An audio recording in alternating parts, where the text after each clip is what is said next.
I should have confirmed with you first. Can you tell if I'm centered in frame? I think I should be. You look good to me. Okay, good. What do you think, This. y'all? Does my guest look okay? We're both blind, and so we're like, okay, am I in the frame? I think so. I think I am. All right, Yeah. hey guys. Speaking of some spoilers, hey y'all, my name is Cindy. Welcome to my channel, Seeing Blind. I am so excited to have you all here this evening. This is going to be a very awesome, powerful, and beneficial discussion to our community. So I'm very, very stoked. So this episode is it's another one, a blind community chat. Tonight's topic is going to be on anxiety and overcoming fear of failure. Holy Cheerios, y'all. I mean, this one's a big one. This is going to be so, I think, really, really helpful and impactful on a lot of people because these are issues a lot of people struggle with. Everyone does. I mean, it's a human condition, right? So, I mean, whether you're blind like us or not, you're gonna, everyone has fears and anxieties to overcome. And so I can tell this is going to be a huge, very insightful discussion this evening. So I'm very, very excited to share it with you all. Um, Real quick, I am going to just kind of give everyone a breakdown of what they're going to expect from this video and tonight's discussion so that you all know what's ahead. We are going to share a bit of our personal anxieties and fears starting out of the gate, when we were just starting on our journeys, what we, really struggled with in the beginning, and then kind of speak on how they've evolved through our progression of sight loss and how they've changed and things like that because fear and anxiety is not anything people overcome and master, right? They never go away. We just learn how to deal with them and cope with them better. And so that's what we're going to start with. And I'm going to tune into the live chat here periodically. I am a voiceover user, guys. So if y'all hear my voiceover, like speaking really, really fast, or if you're a voiceover user, you probably get it. Don't be alarmed. That's just me, kind of figuring out what you all are saying in the comment section that is live right now. So I'm very anxious to see. I know I've got Blind Grilling here. Good evening, sir, with us already. So I wanted to welcome you guys. So go ahead, write in the live chat who, if you're here, say hello, let us know.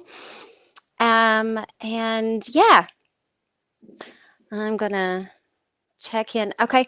And real quick, guys, if you are a new viewer on my channel here, welcome. Thank you so much for joining. My name is Cindy. I would love to have you part of my community. So please don't forget, hit the subscribe button and don't forget the notification bell as well. It's going to let you know when these live events such as this evening occur and you'll get that notification.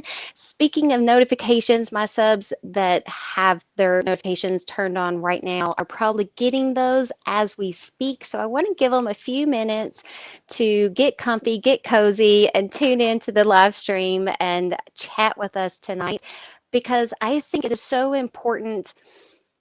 If you attend these live stream, guys, and you don't always comment, I want to encourage you to do so. And if you're watching this on the replay, go ahead and do this in the comment section as well, because if there is, I don't think there's anything in the world that is more confirming to us that we all have fears and anxieties. And I think a lot of us, it will help a lot of us to see that many of us struggle with the same ones, that there'll be a lot of similarities in some of the anxieties and fears that we'll be discussing tonight.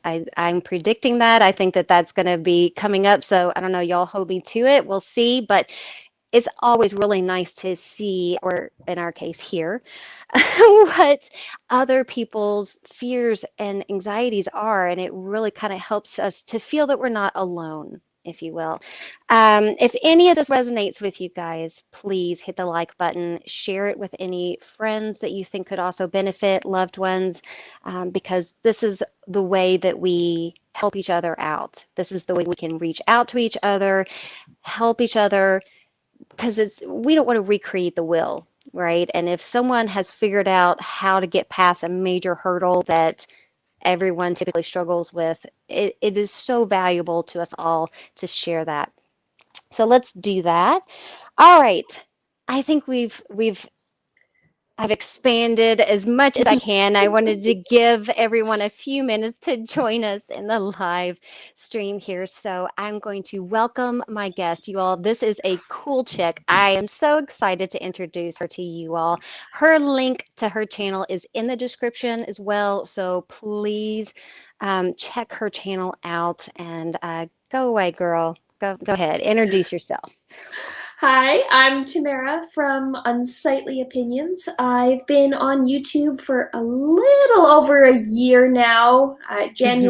This past January was my first post, or a year ago January was my first post. I think we started about the same time. Yeah, I think so. And I think I've been watching you just about since then, which is pretty cool. On my other account that I never subscribe or interact with anybody on, I'm bad YouTuber. Yes, me too. So over on my channel, we talk about all things blindness related, fashion, beauty, things that aren't necessarily typically what someone might expect outwardly from someone who is blind. We do cake decorating, we do ridiculous challenges, we get into technology, kind of show you how everything works, and then I share some of the personal side too. So my own fears and anxieties, my own experiences with things, and then I get into my unsightly opinions on occasion when I get real fired up. So that's who I am. I feel like that's usually our best content, when we've got a fire under our butt about something and we've got a lot to say. That's usually ends up, I don't know about you, but those usually end up being my best videos. Yeah, me too. And they're the ones I'm most proud of when I actually take a stand and say something that means something. In terms of my vision, I have been legally blind since birth with oculocutaneous albinism, and if that isn't enough of a mouthful, I also have an optic nerve atrophy condition and a few other, things that go along with that. All that to say that I am very much blind. I have some light and shadow perception for the most part. It's not super functional 99% of the time. It gets me into trouble more than it helps. But, I still appreciate it. So that's kind of where I come from. So I'm the shade of sour cream on the best of days, and tans are not a possibility. So. Yeah, all right. I am going to I'm trying to listen while you were talking to the chat. So I'm going to go ahead and greet some of the people here. So guys, if you are in the chat, looks like there's 7 or 8 with us right now this evening already. That's awesome out of the gate here.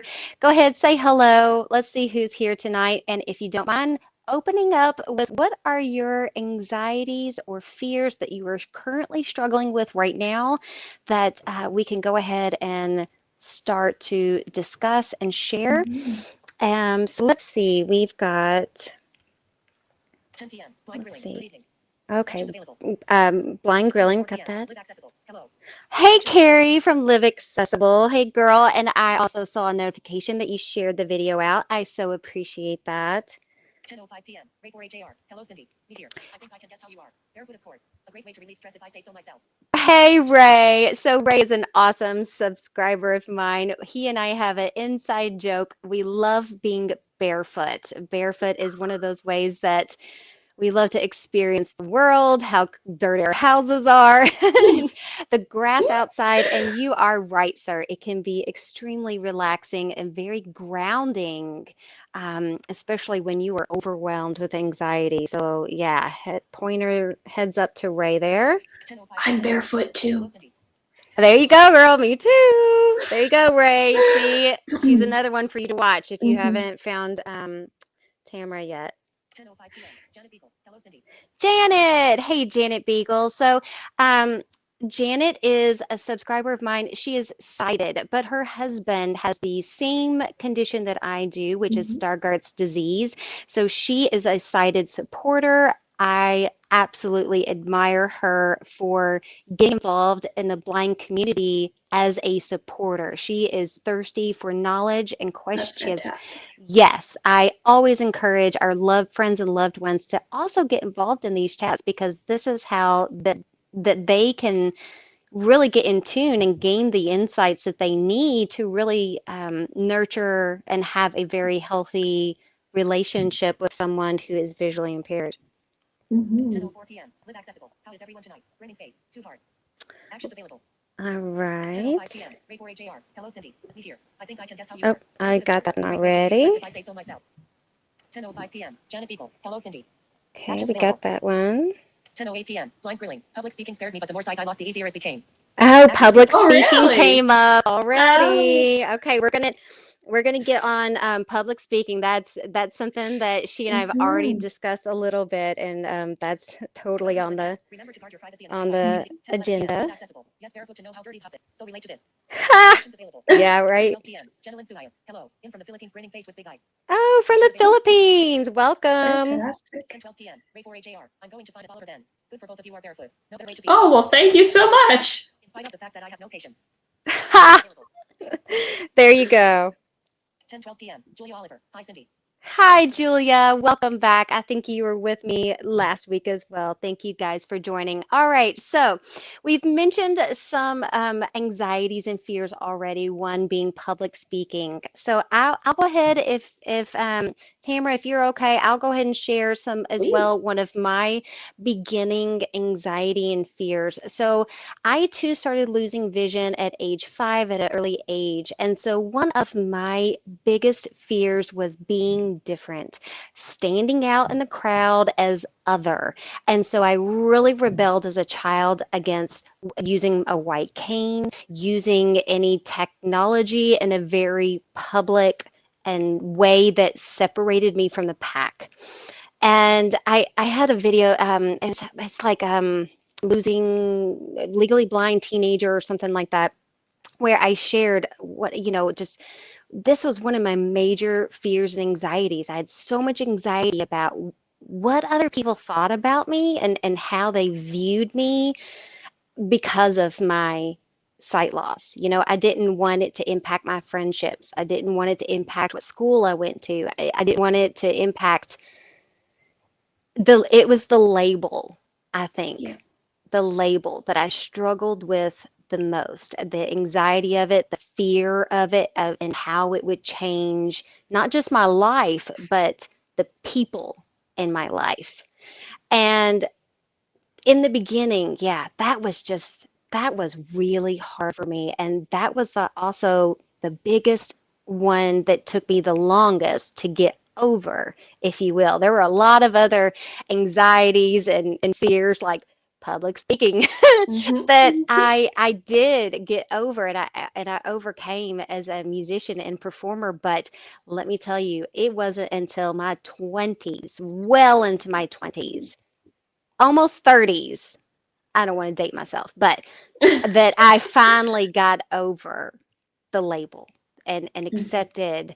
I will whip my white cane out now with pride, but before I could not because of fear and anxiety. So, what about you? How do you feel? Your story resonates with me on so many levels because it parallels mine in just Mm-hmm. about every detail. I was born legally blind, but I wasn't actually properly diagnosed until kindergarten, which Mm-hmm. might be shocking to a lot of people considering my outward physical appearance, my hair color, how always had a nystagmus. Like it's very clear to most people that I have albinism, but I Uh-huh. wasn't diagnosed until I was in kindergarten, and they suggested that I had severe ADHD, learning disabilities, and I needed to be on Ritalin, rather than Oh, recognizing that I was legally blind and I couldn't see what was going on same. around me. Oh my God, Uh, I was diagnosed with ADD too. Oh my gosh, yeah, like same, same, same. yeah, That's yeah. amazing. It Time was position. 16:36. shocking how 0 many to 75 different miles. things kind of came about, and then all of a sudden it was basically overnight. I was coping with the limited vision I had, because I didn't know any different, right? I was injuring Right. myself constantly. I was running into things. I had no depth perception. So I obviously needed to wear sunglasses outside, but my parents just thought, oh, she's blonde. Okay, just put her in sunglasses. That's whatever. And so that was very normal for me. But then all of a Right. sudden it was, Tamara's being dragged out of class to learn Braille, and she now has to use a white cane, and she's got O&M training, and you can't do any of the fun things in class because you got to learn all the blind things. And so I started seeing blindness as the enemy, as something that I caused me a great deal of anxiety, and fear and frustration, and I couldn't deal with that label because of the way the people around me were treating it. They were not normalizing it for me. They were making me feel othered. And that caused a great deal of frustration. Like, I was generally a very happy kid, but there was a very specific moment for me in the first grade when they took every other student in the class, gave them all blindfolds, and said, this is what Tamara's like. Don't do this to Tamara. Don't do that to Tamara. Treat Tamara like this. Treat Tamara like that. And then all of a sudden, in about 5 minutes, I went from having a classroom full of friends to nobody wanted to talk to me because I was othered so badly. Oh, and girl. I did not have the words to express the anxiety that I was feeling because I was 5 years old. Or 6 years old. I didn't have the words to have this communication skills at that age. The butterflies or the gnawing in my stomach about how I felt so different and so othered. And so this is kind of funny. The what I did is I came home and I took a running headbutt at my father. Who knows why I did it, but I did it because I had no words to express this range of frustrations and anxieties I was experiencing. And my parents were really upset when they found out what the school had done. But that was kind of the big moment for me that I saw blindness is bad. So you have to not be blind. Which led to many, many years of anxiety, trying to hide my blindness, no, I can't use a white cane if anybody will see me. No, I don't want it. I'm going to try and hide it away. I'm not going to use it at school. I don't want to use large print. I don't want to read Braille. I don't want, so there was so much anxiety, and it all stemmed from that one experience in first grade. Yeah. Which was, it was traumatizing. Truly. Yes. Oh, yes. I mean, good grief, girl. That's huge. I don't think I was ever called out. I attended a public school, for, K through 12. And it was private Catholic school from K through 5th grade. But I mean, no one called me out purposefully like that. And I mean, that, oh my goodness. Oh my goodness. That is, I'm speechless. I'm so speechless. If there was any just completely discriminating thing in the classroom to occur, it would be that. Oh my gosh. Is anyone else as outraged as I am? I mean, oh my God, y'all give some like evil, like horn, whatever, however they describe that emoji, like throw up some crazy emoji, y'all, because that is just crazy, Tamara. Oh my goodness. And this was someone who was a supposed expert in vision impairment that the school district had hired. It was not a TVI. It was not somebody who had qualifications. They had a blind son and decided that they were going to become a consultant, and this was the kind of thing that was happening frequently. And it wasn't just to me, it's to many of my blind and visually impaired friends who were in the same community.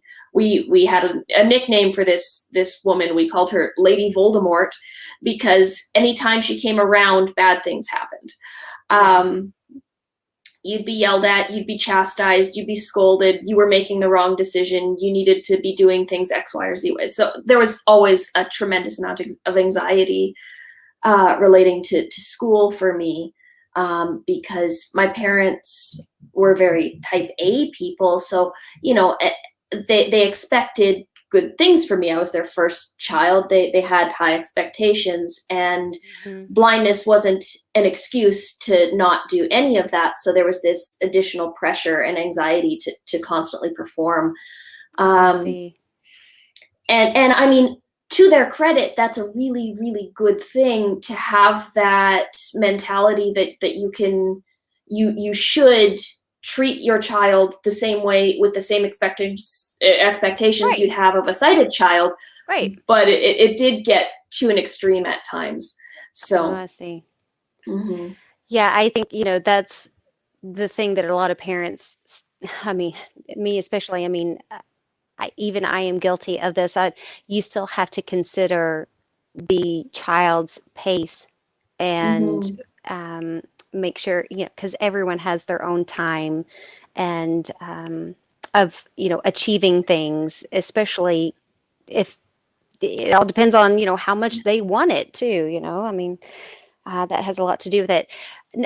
One of the things that I wanted to bring up real quick, because I think a lot of the anxiety and fears that we have, we understand them better when we kind of understand why and where they're Mhm. coming from. Because a lot of Mhm. our anxiety and fears are sometimes like, with anxiety, you might get adrenaline rushes and you might get, our fears come from, we sense some kind of danger or risk Mhm. or something bad happening, and it elicits these physical responses. But there are cultural things that contribute to our anxiety and fears too. And you were speaking of, we'll call her Lady Voldemort. She so much, her mentality so much reminds me of the old school way of thinking, the baby boomer way of thinking, which is the medical model of disability, where, It was, yeah. yes, where it Mhm. is the burden is on us and it is our fault kind of thing, and it is our responsibility to fit into society. The burden is on us to fix our problem because it's our problem, Mhm. and the society is perfect and beautiful and we have to make ourselves fit into the mold. And that just And isn't fair. It isn't fair no, because we should prescribe to a social model with universal design so everyone can exactly. participate to whatever level they are able to. Exactly. Yeah. Universal design is something every school system needs to adopt immediately. I don't care Mhm. how much it costs. It is the right Mhm. thing to do, and that is one of my soapbox. Man, I preach businesses and everything. They need to do X, Y, and Z because it is the right thing to do, and I don't care how much it costs. If you can provide closed captioning for the hearing impaired, you should be able to provide audio description on all your No, yes. content for all of your, so girl, let me tell Mhm. you, I think that classrooms, it's the same thing. They need to understand the social model, which is the opposite, the social model of disability, and accept the universal design. And Mhm. if these are terms that you guys aren't familiar with, hey, no worries, Google. It is Yeah. a wonderful thing. There's so much content already on Mhm. these terms and on these things. And so if you're a parent and you're like, wait, my kids are in school, what is universal design? Check that information out. That's something for you to know as a parent, especially if your child has a disability, sighted or otherwise. And And I'm going to go and tune into the chat real quick, okay. Tamara. I didn't mean to cut you off. Did you want to pop in real quick Oh, with something? I just wanted to say that there have been some large scale studies done with early childhood intervention suggesting that if kids with a learning disability, a physical disability, a cognitive disability, or some other challenge or difference are given the proper supports early on, they Mm-hmm. are not going to be a quote burden on society. They are going to be highly functional individuals who are able Yes. to integrate more fully. So I think if you spend the money up front, while it does not pay off immediately, it does in the long term because you then don't have people relying on as many social services. Yeah. Yeah. Yeah. All right, let's see. I'm going to try to figure out where we are in the chat. 10:11 p.m. Lib accessible. Yes, barefoot to know how dirty the house is. So 10:30 Okay, p.m. Grade good. 4 AJR. I'm going to find 10:16 p.m. Julia Oliver. I used to be a public speaker, and my first event was in front of 1,200 people. Oh my Actions available. Oh gosh. my goodness, your Oh, first you want one. you Holy want to talk cow, Julia. anxiety? Holy whoo. Yes. Oh my goodness. So I'm sure, everyone kind of experiences anxiety on that level in different ways. Some people sweat a lot, some people like get Mhm. sick, some people just the adrenaline rush, their heart is going 1,010 miles per hour. Mhm. I mean, yeah, I mean, some people there and the physical symptoms of anxiety is so intense. It really prevents Mhm. them from accomplishing and doing the things they want to do. So if that's something that I know Tamara has a lot of experience with that, and she could really help Mhm. give some tips on that. If that's something that anybody is interested in hearing, put Mhm. that in the chat right now, and we will move in that direction. I'm going to kind of let the stream, the live chat, kind of Mhm. direct us on where we want to go. So if there's a specific question y'all have, now's the time to put it in there. 10:17 p.m. Stoney Field. I was diagnosed with ADHD too and was put in a reading class. Actions available. See, and the, Wow. and it's so funny. I was diagnosed with ADD, and they were like, "Oh, she's reading so slow." Well, um, excuse me, y'all know I don't see well. Like, anyway, They I don't they want to. knew you couldn't see well, and they still Yeah. pushed for that So, diagnosis. so yeah. I mean, legitimately, I do have ADD. So, I mean, it is a legitimate thing, but they were doing all of these extra resources and treatments, and really it was because they knew how to approach ADD Mhm. a lot more. There were a lot more resources already in place in the public school system where I was in the rural area. They had a lot more things for that than they did for a visually Mhm. impaired child. So they're like, oh, well, we know how to do ADD, so we're just going to focus on that. Yeah. Okay. And that's sort of how my visual services sort of fell through the cracks, if you will. All right, let's see what else we 10:19 got. p.m. Lib accessible. I've always had the fear of looking foolish and the fear of trying and not succeeding. Looking foolish and the fear of Mhm. not succeeding. Yeah, Page Carrie, I 33. hear you on that. 10:28 p.m. Julia Oliver. I agree with you. Medical models are so outdated. Actions Yes, available. medical models are so outdated, and the Mhm. medical model of disability, it's one of those things where it's so ingrained in the older populations that really I hate to say it, but until we kind of they retire, they get out of power, they get out of positions of teaching, of leadership.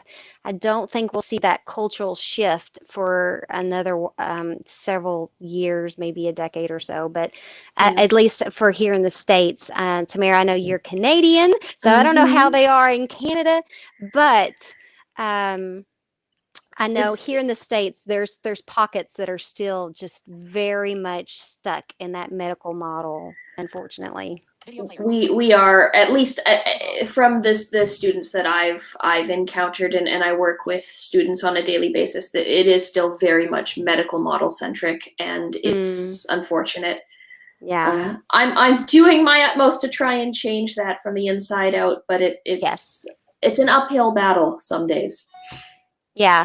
And I think it really shapes our approach to life and how we handle our anxiety and fears.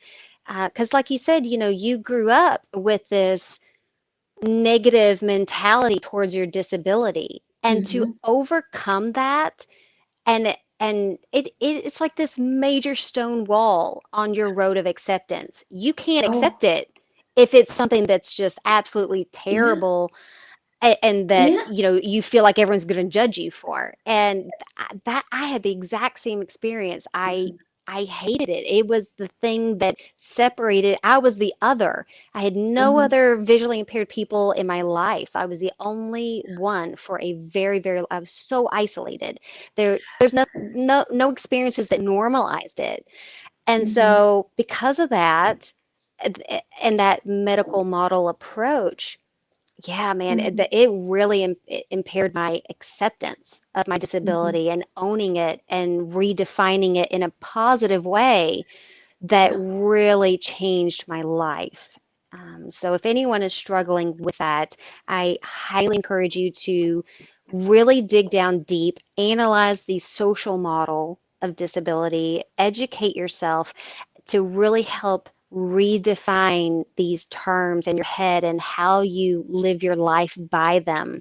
Because we don't want our disability to define us, but it is Mhm. so ingrained in our identities that I feel like if we continue to think negatively of our disability, if we continue to feel self conscious and don't move forward towards our acceptance of it, you will continue. Unfortunately, I really feel like a person will continue to have the same anxieties, the Mhm. same struggles. You will be stagnant, Mhm. unfortunately, in your life. And we all want bigger, better lives, right? I mean, we Yeah. want to have happy, healthy lives. And so I highly encourage you to really start at the beginning and analyze your thought processes and where and how you define your disability in your heart and in your mind, and how it pertains to your life, because I think that's where you will see a lot of change. Mhm. Yeah, if you can't accept yourself as you are in the moment, it's Hmm. incredibly self-destructive. So Yes. you do have to accept who you are as you are right now, and you can always try for something better. You can always be hopeful for a cure, but you have to accept where you are in this moment and then move forward. Right. Yeah. So I know a lot of people struggle with the anxieties, those 1001 questions, especially if they're newly diagnosed, Mhm. or have any other significant life changes occur. But it's those questions of, okay, how bad is it going to get? Is there a treatment? Is there a Mhm. cure? Is there, anything that I could have done differently? Should I eat Mhm. differently? Should I take this vitamin? Blah, blah, blah. I mean, the 1001 questions that I see every day in every, Facebook group forum or Yeah. on, Instagram or whatever, people asking questions.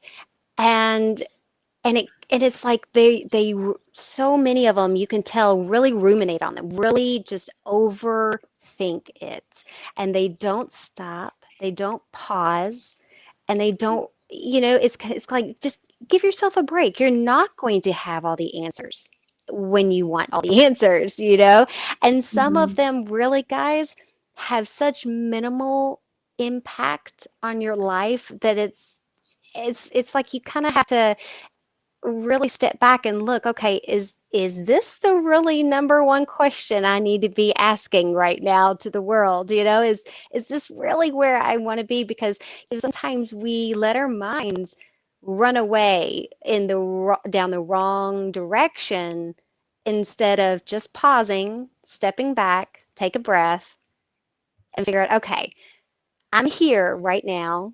I still want to achieve X, Y, and Z in my life. So, what do I need to do?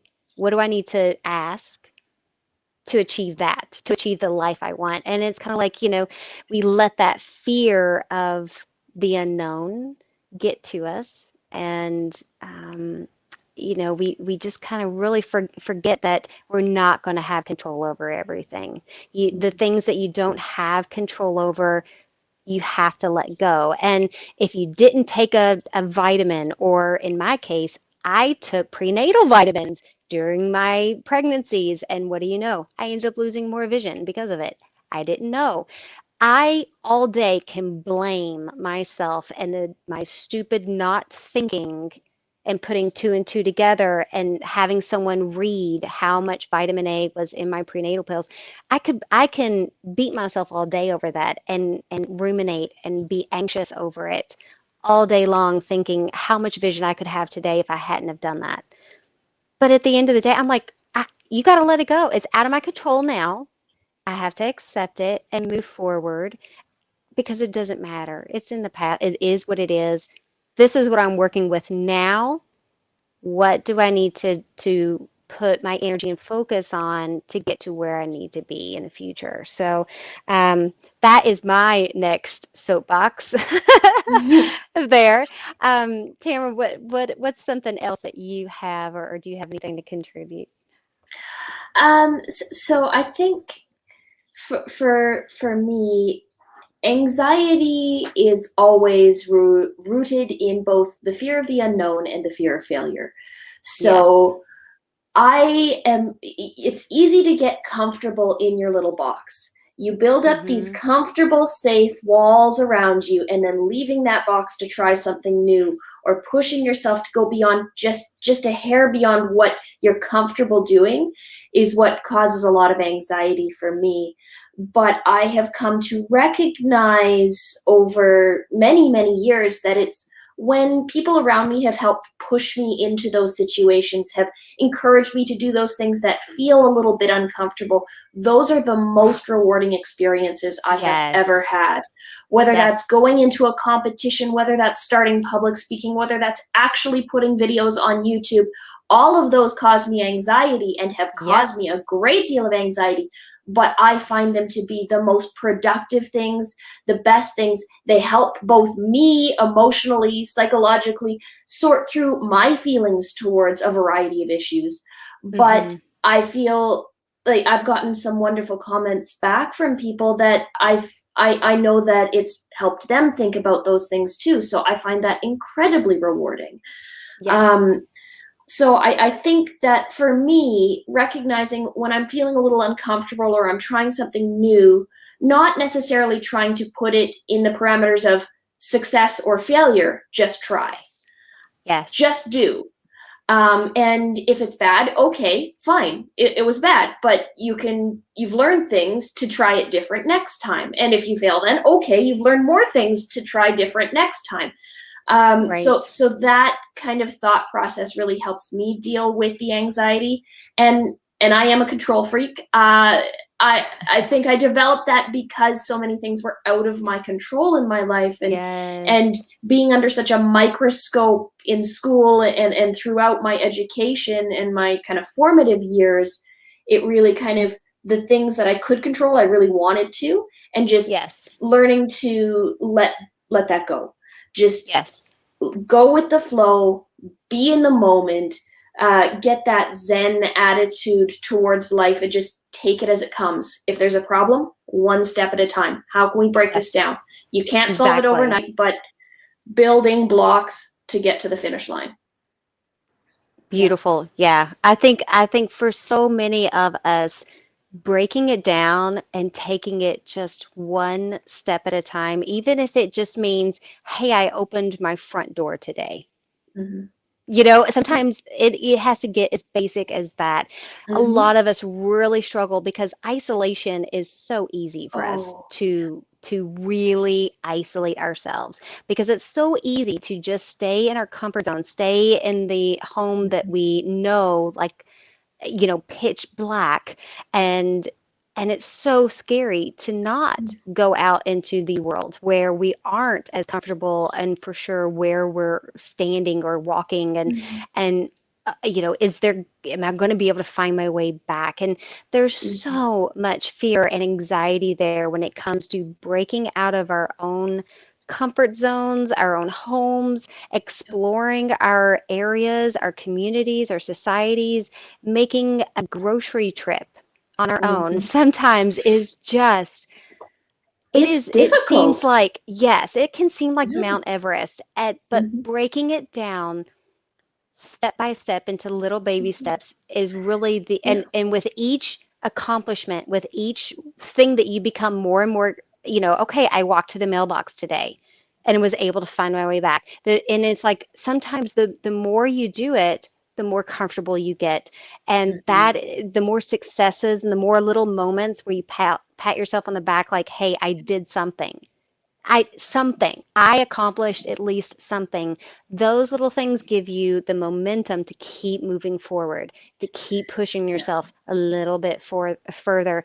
And that's where it starts. That's where the change and that's where the conquering and overcoming the anxiety and fears will come into play. If you're someone that is newly diagnosed or just so anxious of exploring anything, whether it's just getting out the front door, going to the store, or just sometimes it just starts by baby steps of doing.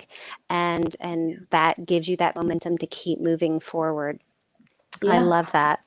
Okay, let's see what's going on in the chat. Voiceover on. YouTube. Video player. Landscape. 10:23 p.m. Ray 4HAR. In my formative years, I was always the slowest one to finish my work in middle school. Plus, I always had the most homework. I dreaded every day, but somehow, I made it through. Actions available. Yeah. Yeah, I feel you there. I was same thing.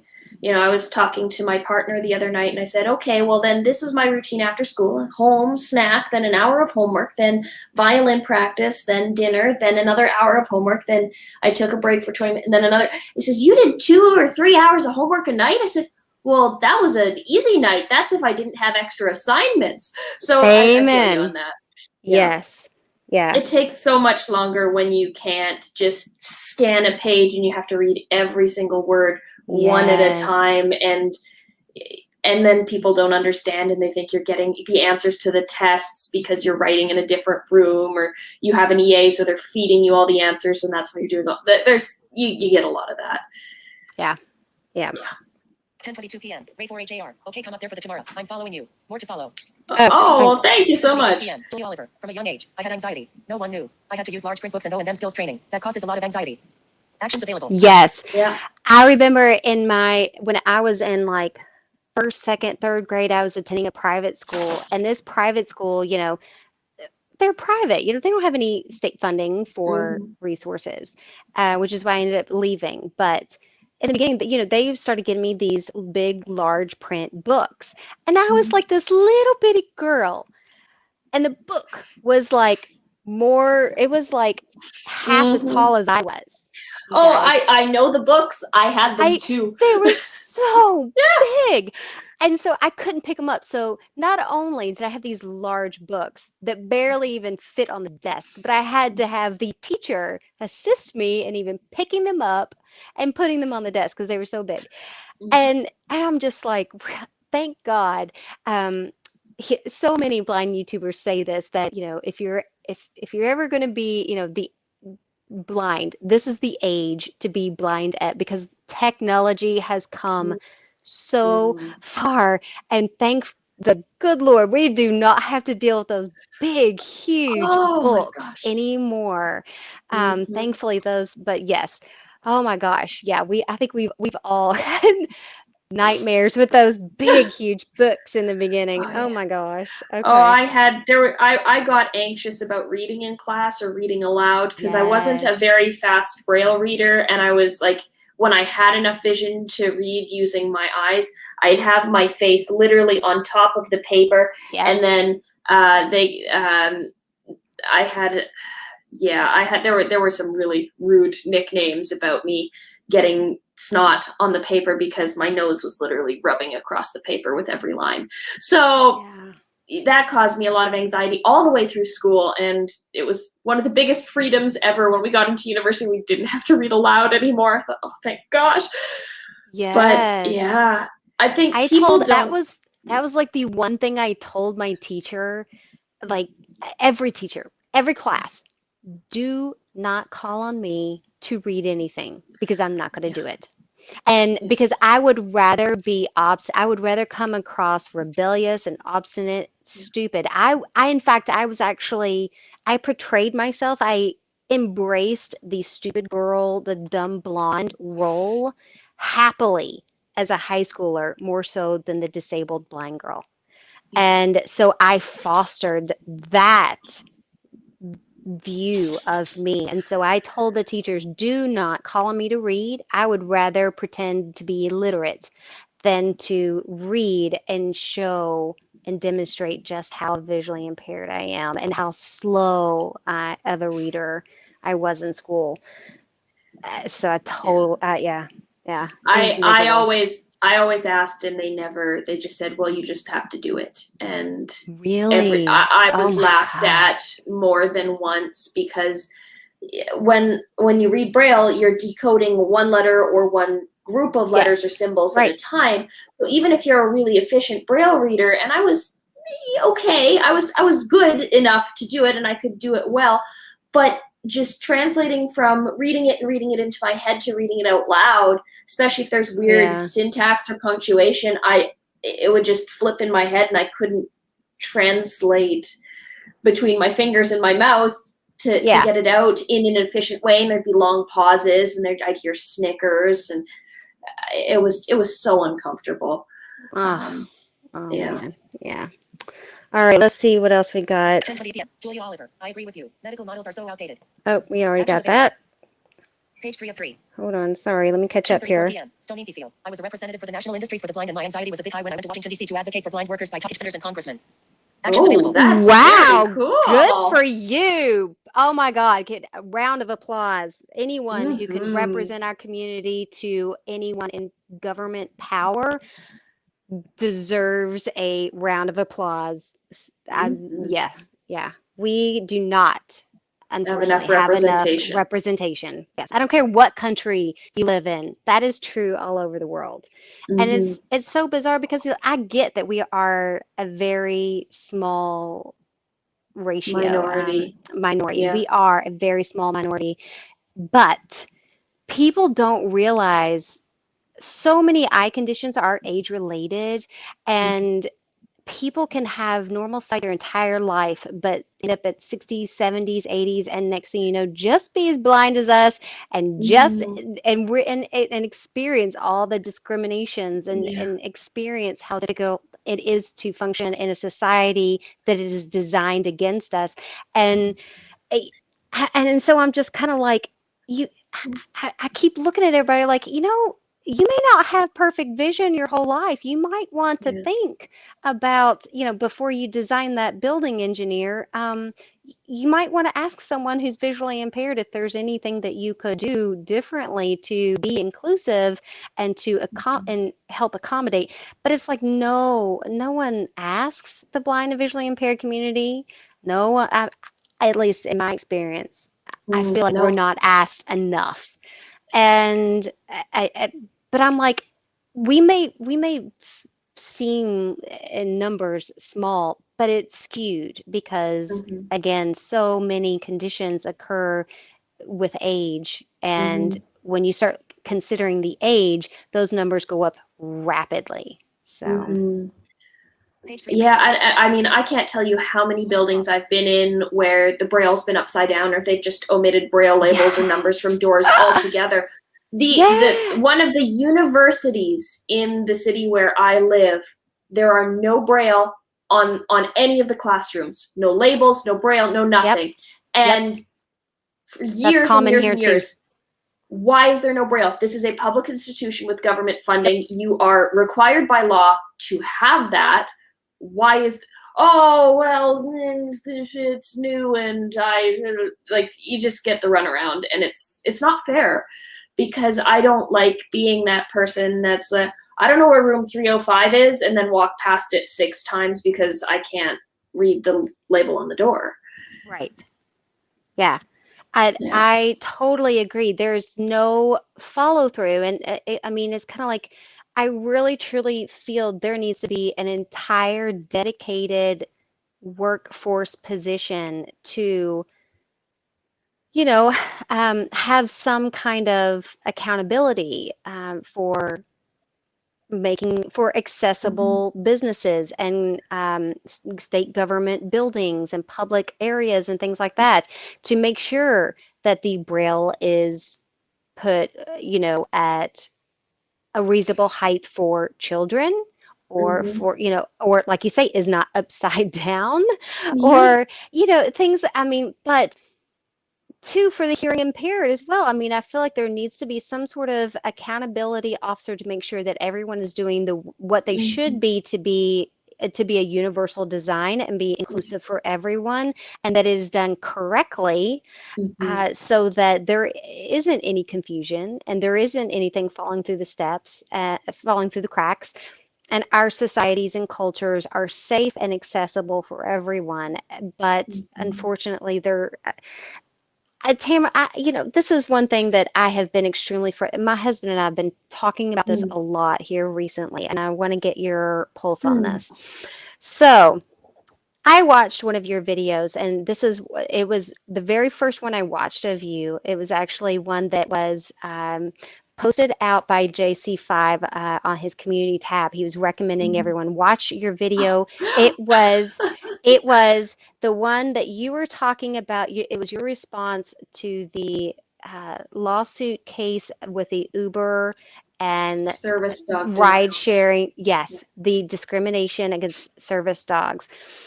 And I was just, oh, girl, I was bouncing him. I was like, oh, yes, preach, preach. I was bouncing up and down on my couch, like, yes, Oh, this girl, right out. I mean, word for word, I was just hanging on every word because I'm like, yes, she's got it right on. And so here's what I was gonna say. My husband's like, he's completing his doctorate. He has to write a dissertation, and he's doing it mhm, actually on the visually impaired community in the mhm, education system. I feel mhm. very honored and blessed that he is choosing to assist us and publish something of benefit. Uh, and but he's like, you know what?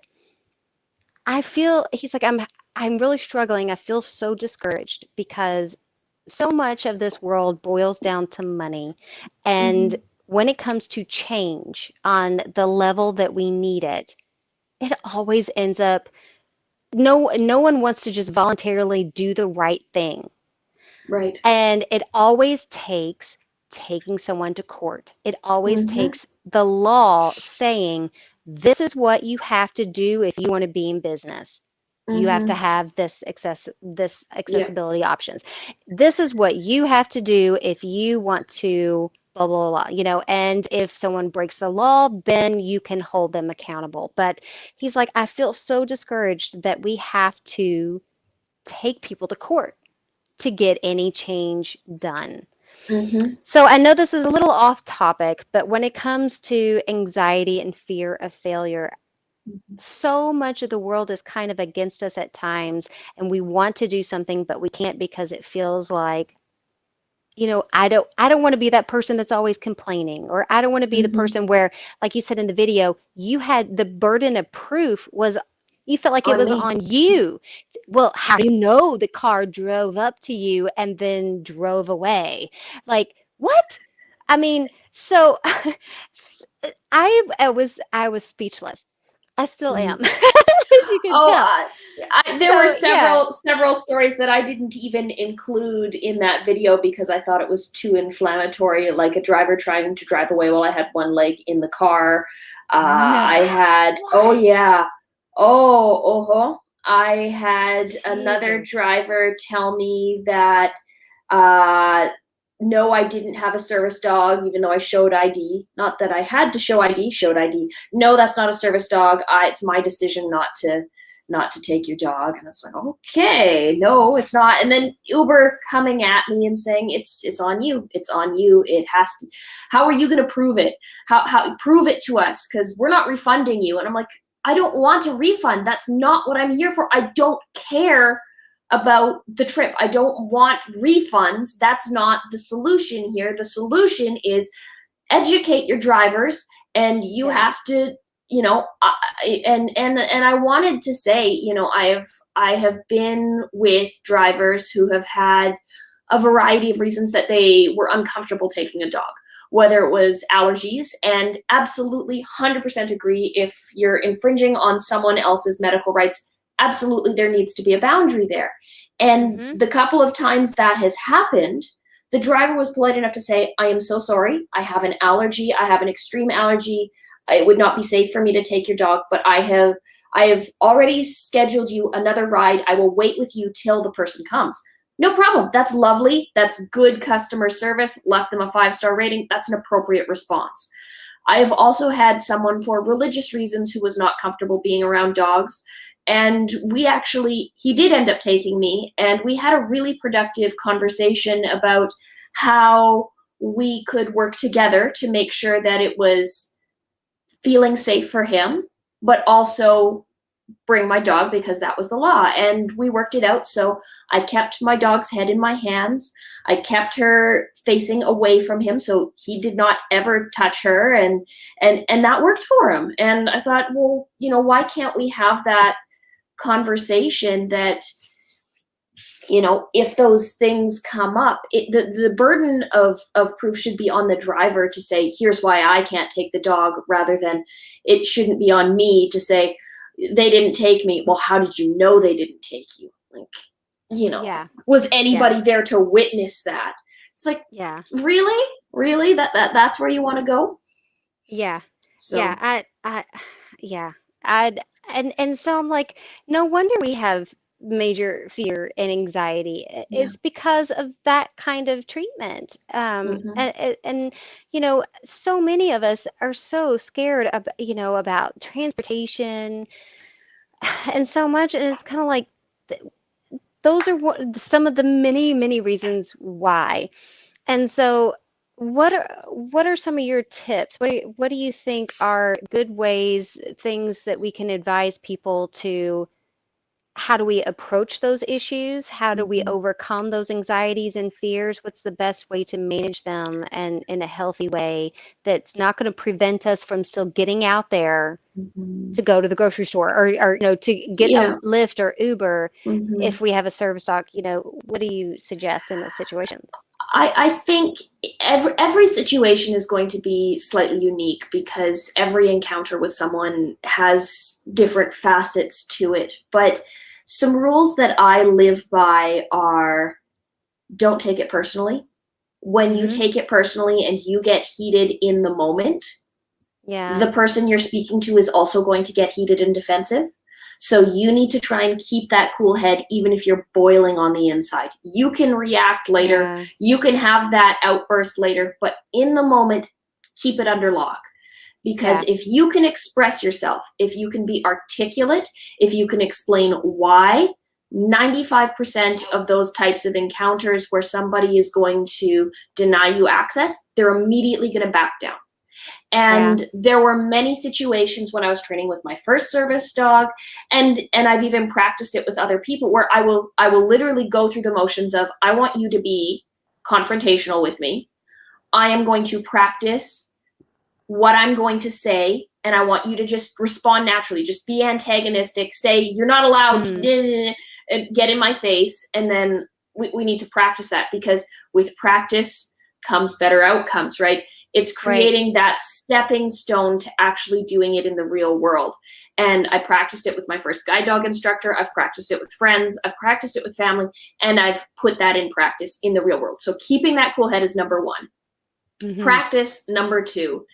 And third, write complaints, get in contact. Whenever those things happen, you have to let your voice be heard, because I know that 95% of the time we're too busy, we're too rushed, we're too flustered, we're too late to deal with it in the moment and get appropriate action. But things aren't going to change unless companies are being harassed constantly by people saying, this isn't working, this isn't working, this isn't working, this is illegal, this is illegal, this is illegal.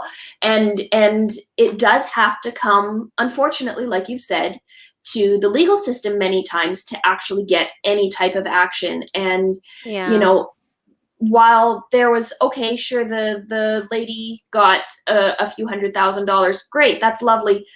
She probably didn't keep any of that because it all went to legal fees. And oh, she made $1 million? No, that's a slap on the wrist for a company like Uber, who's racking in billions of dollars a year. Yep. They're willing to pay those parking tickets, and I'm putting that in air quotes here, to do business, because that's easier than actually making any functional change. So it's difficult. I think, practice, and keep a cool head. Yeah. That's the best advice I can give. And it sucks that we have to go through it, and you will encounter that at some point. But I think most people will encounter some form of unpleasant encounter with somebody at some point in their life, disability or not. So it's just being prepared for that inevitability. Yeah. Yeah. All right. So let's see what people are saying. There's not. 10:48 p.m. Ray 4AJR. Well, Cindy and Tamara, I have to go. 10:44 p.m. Ray 4AJR. Here's a tip to solving your anxiety problems. Whether traveling or trying to do something you're not familiar with, right? It's called structure discovery. The NFB taught me that. I recommend it. Structure discovery. Okay, I'll have to check that out. 10:34 p.m. Stoney Field. I was a representative for the National Industries for the Blind and Oh, Non-Sighted. we read that. Okay. And then Ray, he said goodbye. I meant to say that Oh. earlier, but yeah, he had to head out. 10:51 Let's p.m. see. Julia Oliver. Also, I had all my work printed on 11 by 17 paper and would have a hard time tracking. Canada has a cool program where they hire you up to the age of 30, where they consult on accessibility. Actions Oh, available. interesting. I need to get on that. I'm just about crossing that border. I Yeah. got one more year. 10:51 p.m. If you got more info on that, send it The to me. government buys many items that blind workers made. Skillcraft. So we What is 10:51 it? p.m. Stoney Field. The government buys many items that blind workers made. Skillcraft. So we have a voice in Washington D.C. Oh, that's cool. I actually have heard of that program where artisans who are visually blind and visually impaired, the government will buy their work as part of like representation and such. 10:57 p.m. Stoney Field. Self-driving cars are on the way. Soon. Self-carving, Oh, self-driving cars. Oh my Google, gosh. if you're watching, send us both self-driving cars. We need them so Yes. much. Oh my gosh. You know, it's so fascinating. So, speaking of fears and anxiety, we took a major leap and purchased an all-electric car. And it is our one and Ooh. only family vehicle, and it's all electric. We wanted, you know, to just drop the whole gas bill and just really be progressive and take that step into the future. And it is, you know, pretty cool. I mean, it's got all these really cool gadgets and things. And my husband, he's like, look, you know, I can push this button and it will track the lines on the road and kind of steer for me. Oh my So, gosh. and all this stuff. So it's like halfway there to self-driving. But I mean, it's so fascinating. And here's the cool thing, guys, that I want to mention. So our car is a Nissan Leaf, plus the the one that has the longer battery. But because electric cars make pretty much virtually zero sound. I don't know if you've had this issue. This was actually anxiety for me when I was at four-way stop places. I'm so tired I can't talk. Four-way stop signs. I would have to listen to traffic patterns and really, you know, kind of use my best judgment on when it's safe to move forward. And electric vehicles, though, sometimes are so quiet. If it's a large stop intersection, you can't always hear them, you know, adjacent to the far side of you. So the new cars now, they have this speaker on the outside of them, and ours does. It sounds like a spaceship. So it's so cute. Our kids call it our spaceship robot car. And I absolutely, this is an example, I think, of some of the new modern, accessible, and inclusive things that they're including in technology that I think is brilliant. I applaud Nissan for doing that. I know a lot. I don't know if Teslas do, but even in reverse, like it makes this like honk honk kind of like honking sound when we reverse, which is so awesome because I hate going in a parking lot and I can't tell if cars are going to back out. It's one of my major anxieties. I'm like, okay, I'm not worried about the cars that are moving like forward because they're obviously, hopefully, looking where they're driving. It's the people that are backing out that may not be able to see that, hey, I'm getting ready to walk right behind your car and you're backing out. And I can't tell that you're about ready to like shoot out of a parking spot. It's one of my major anxieties, but this car makes that sound. And so I'm like, why can't every car make that sound? It should be installed in every car. If they do it in the big equipment trucks and stuff like that. So I'm like, if you can do it in those trucks, I don't care how small your vehicle is, if you're going to back up, it should play an auditory sound alerting everyone that you are about to back up. Yeah. I mean, that's even useful for kids or people that aren't paying attention. Maybe it should also flash a light for people who are hearing impaired, so that universal design. Amen. All right. Okay, so what about, we haven't really spoke on fears of failure. So what Mm. are some of the examples you have of fear of failure? So, YouTube was a big one for me. I Yeah, me too. was terrified to start my YouTube channel. I was terrified that my editing wouldn't be good enough, or that I wouldn't be able to find a way, or that Mm-hmm. people wouldn't like what I was saying, or people would judge me, or they wouldn't believe me. So there was this whole progressive spiral. Before I ever posted my first video, my very first video that went live, I had filmed a year previously, Wow. a full year. Wow. And that's how much anxiety I had about posting it. To be Yeah. fair, I actually had to learn how to edit in that time, and but Mm-hmm. it took me a year to get that video up, because I was terrified of what people would say. Right? Yeah. My very first video I ever posted was about blind skiing, which is, Oh, wow. it's a Paralympic sport. There are a lot of blind and visually Yes. impaired skiers out there, Yes. but there was almost nothing on YouTube about blind skiing. So I thought, well, here's how I do it. If you want to do it the same way as me, I like the way I do it.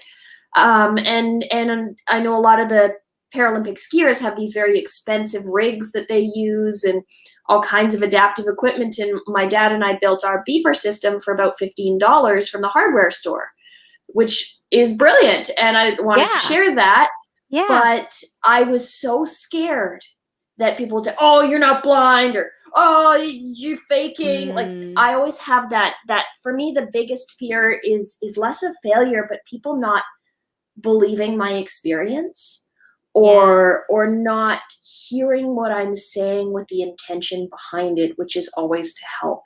Yeah. Misinterpreting or misattributing. I can't speak tonight. I hear you. But Me too.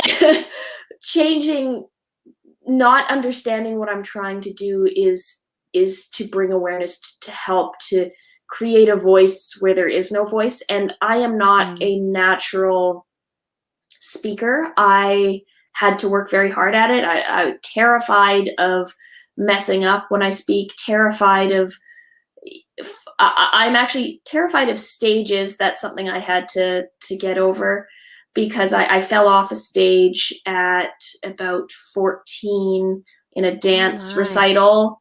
It Yeah. was about 5 feet off the ground, went right off the front, danced my way straight off the front of the stage, and then I've had a yeah, similar experience. Yeah. it scared me. And so I was always scared of, again, it just comes back to that being othered, being Yeah. seen as different, being seen as uh, not having a voice, people assuming that, it makes me anxious when I go into restaurants, not, Mm-hmm. not knowing, are they going to talk to the person next to me rather than me? Are they going to assume I can't speak for myself? So there, Yeah. yeah, YouTube was probably the biggest one for me when it comes to fear of failure. And same goes with starting my accessibility business. I do accessibility and disability consulting. So I Mm-hmm. work with a variety of companies, and there was very much, I had an imposter syndrome. I know I Mm. am highly qualified. I have the lived experience. I have the education. I have all of the stuff that should make me Right. confident and capable. But I still felt like, am I allowed to do this? Is this Mm. right? Am I doing the right thing? So there's a lot of that. What's your Yeah. experience with fear of failure? Oh goodness. So for me, a lot. I am sort of.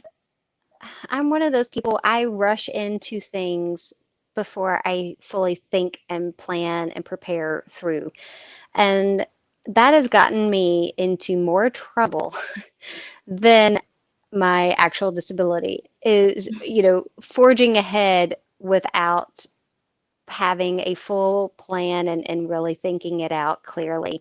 My husband thinks I'm a bit fearless, Mm. actually, that way, and it's more just, and it's more of something that I honestly I can't afford. to do as a disabled Mhm. person. So a lot of the times it's just more of a personality for me. I tend to do before I should. Mhm. And so that has caused a lot of issues as far as I have been stranded. I Mhm. have found, have been moments where I've had to figure out how to walk myself to where I need to be, but I have no idea where I'm at. Mhm. Um, and so in those situations, I actually found pride more in myself because I did fail. Mhm. I was not able to complete a full, outing, where I found transportation there but forgot to plan my transportation back and ended up stranded. But it was one of those moments where, because of those moments where I failed, I didn't prepare enough, I didn't work things out enough, and those are the moments where I found the most personal growth. I found out what it took for me to, find my way back. And it served me really well, because my husband and I, we really loved to do when we spent a year in Korea. We were both English Mhm. teachers. One of the things we ended up doing, and it was so, this is such a bizarre story, but we found a fellow traveler on the bus, and he's like, "Oh, I'm just getting lost today, purposefully getting lost," Mhm. because that's how you discover the most beauty in life. Mm. Mhm. And so we were like, you know what? I need to stop being afraid of getting lost. So Mhm. what if you get Mhm. lost? What do you have to lose? You find the most beauty in life when you are lost. Mhm. And so I we started like purposefully getting ourselves lost in Korea. Can't speak a bit of Korean, but by God, we're going to try to find our way back. And it was an adventure. Now, I felt a lot better because I did have a sighted person with me. Mhm. you know, I'm not a lost alone. But, that brings up another thing where, because the blind community, we are becoming more and more present on social media. And Mhm. we are posting, each of us are gaining more courage to put ourselves out there, to be of service, to be helpful to our community, and to educate. And so, in that respect, none of us are alone. Mhm. And to realize that, and just to lose your fear of getting lost. It is so ingrained in us because it comes with high risk. It sets off that danger trigger in our brain. And so no one wants to get lost. We don't want to walk out our front door because we're scared we're going to get lost. We don't want to go, to this. I really need to make this Amazon return, but I've never been to Whole Foods, or I've never been to the Kohl's here in this community. Like, we don't want to do it. It's like, how many situations and how many places do we never go to because we're scared of getting lost or doing it Mhm. alone? And so, my biggest tip here, guys, is number one, realize what you can control and what you can't. You can't control what other people think and how they're going to react or judge. Mhm. If they think that you're faking it, so what? You're not. Your loved ones, your friends know you're not. Um, and so there's certain things, like you said earlier, you got to let it go. And when it Mhm. comes to, fear of getting out and doing things, prep goes a long way. Oh Planning yeah. planning out your trip, knowing exactly what you can expect, and then making Mhm. contingencies. Okay, what do I need to do if I miss the bus? If I don't get to this destination at this specific time to catch this transport. Creating contingency plans goes even one step Mhm. further to reducing a lot of that anxiety when you're going out. And so prepping is going to reduce that risk of Mhm. feeling, that danger of getting out and not getting to where you need to, and then getting back Mhm. home. But so many of us, I feel like, don't live full, happy lives because we let that anxiety and that fear stop us and Yeah. control us. And I think if we just take that extra energy to plan, to prep, and to make contingencies for those plans and take baby steps, like we were saying earlier, just little steps at a time, and then letting go of all the things you can't control. Mm-hmm. And I think those are really, to sum up, some of the biggest points I Mm-hmm. think that would make the biggest change. If I could add one more thing to that, Of it's course. know when you need help and don't be afraid to ask for help. Oh, Because yes. most people don't know how to help us, but if you say excuse me and just literally yell into the nothingness around you, even if you don't know if somebody's around, somebody's probably going to come up to you and say, Yeah, yes, how can I help you? right. And then you can explain what's going on. I have traveled all over the world by myself with no You go, assistance, girl. just on the help, just by, asking people for help. And, Yeah. most of it's been for work, but, when you have to fly to a different country for work, they're not going to have somebody meet you at the airport with a limousine to take you to the hotel. No, you got to figure that out on your own. So ask Yes. the stewardess how to get somebody to help you through the airport. Ask somebody to help you find the taxi stand. Ask the taxi driver to take you to the hotel. So people are very willing and accommodating if you can communicate and verbalize what you Yeah. need and how they can help. Because if you can say, I'm blind, or I'm low vision, or I'm visually impaired, I can't see very much, but it would be very Mm-hmm. helpful to me if you could direct me to A, B, or C, or if you could point me to somebody who looks like they're behind a desk, or just take me to a service desk. And people Right. are great. People are very helpful, Yeah. generally. And if they're not, there's somebody else around who is. And Yeah. it doesn't matter if it's 10 a.m. or 2 a.m. Right. Somebody's always going to be there. Yeah. Let's see what Voiceover on. what YouTube. is Video going page. on in the Landscape. chat. 10:51 p.m. Julia Oliver. You do the Today same all my thing work I is do, done and you letting my turn your attention be voiceover off because you don't want it yammering at you. Yes. Accessibility. Yes. Actions available. I feel like so I'm an iOS user, Mhm. and I feel like all my Apple devices, like the home button, I'm gonna just wear it out because I triple click it so much. Just like click, click, click, Yeah. click, click, click every Yeah. 5 seconds. Yeah. Yeah, Mhm. I'm a pro at switching back and forth. 10:51 p.m. Stoney Field. The government buys many items that blind workers gain. Okay, we heard 10:57 p.m. that. Stoney Field. 11:04 p.m. Stoney Field. News article yesterday: a California man got a ticket for sitting in the backseat. Is closed. Actions available. What? Sitting in the Someone got backseat. it. Ticket for sitting in the back. Oh, explain that one. I want to hear more about Yeah. that. 11:05 p.m. Stoney Field. Tesla make noise too. Oh, Tesla do make noise. Oh, good. Good. Good That's to good. know. Okay. Yeah, I mean, I see, or my husband at least points out, like when he sees Teslas around us, which are a lot more common as far as EVs, electric Mhm. vehicles go. But I hadn't actually heard the Teslas yet.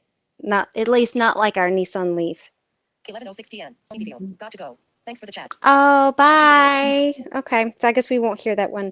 Okay, I think I'm caught up. There's not a lot of chat going on right now, but Mhm. I want to see real quick if there's. Okay, so there's 4 people here. Thank you all so much for joining. I'm going to try to just wrap things up. I think where you were talking about what you were talking about just a second ago, it reminded me a lot of. What is it? We were speaking about this, Carrie from Live Accessible. We were talking about advocacy and Mhm. self-advocacy. And I think Mhm. that when you do learn how to advocate for yourself and speak Mhm. up for yourself and what you need and how people can assist you and meet your needs, that too, that's a big hurdle for a lot of people, is to getting the courage to speak up, getting the to, because none of us want to be that annoying squeaky wheel that's always Mhm. needy and that Mhm. makes puts a burden on other people. Right. um None of us want to feel like a No. burden. No. And so that, I feel like advocating, it brings on that anxiety sometimes and that fear of being a burden. And Mhm.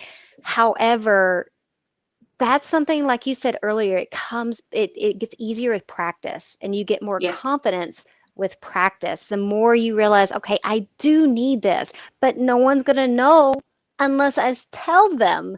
And Mhm. it gets easier and it gets better, and you become a little, it's almost like a craft. You learn your craft of speaking your needs better with practice and with time, and then it becomes a lot more easier to articulate, and you don't get that sense of being a burden. You understand when the appropriate times are.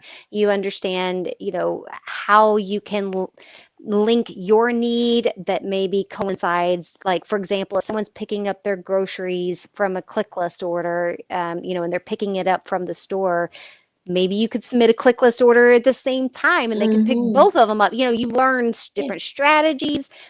And so that all comes with practice and time, and you gain that confidence to advocate for yourself and to step up and to fight for your needs to get what you need to achieve, what you want in life. So, Yeah. what Build are those your people. closing marks? Bring people into your life that are going to support you and push Mm-hmm. you and be there when you fall down, who you don't have to feel guilty when you need that extra helping hand, Yeah. because we all do. It doesn't matter if you're blind, you're low vision, or disabled in any way, or fully able-bodied. Everybody needs help. Nobody can do it by themselves. Right. And you deal with your anxiety by creating those steps, by understanding where it's coming from, Mm-hmm. recognizing it, acknowledging it, and then letting it go, because it's not serving productivity, it's not serving you to go forwards. So that's I my agree. takeaway. Awesome. All Yeah, right. Thank you so much, Tamara, for that was joining me my tonight. pleasure. I absolutely love your channel. I love your work. I think Thank it you. is such an asset to our community. So I'm so thankful to Thank you. have you on my channel. I can't wait. You guys, we are going to be on Tamara's channel, hopefully Yes, coming up in a few days. yes, I yes. don't think we've nailed down an exact I don't time think we yet, have yet. No. but it's coming up real soon. So you Yes. guys subscribe to Tamara's channel, hit that notification bell. That way you can catch us live again on her channel, and Mhm. all the great content coming out on her end as well. So thank you all so much for Thank joining us and you. watching. Kudos to anyone who made it to the end, and I will see you guys in the next video. All right.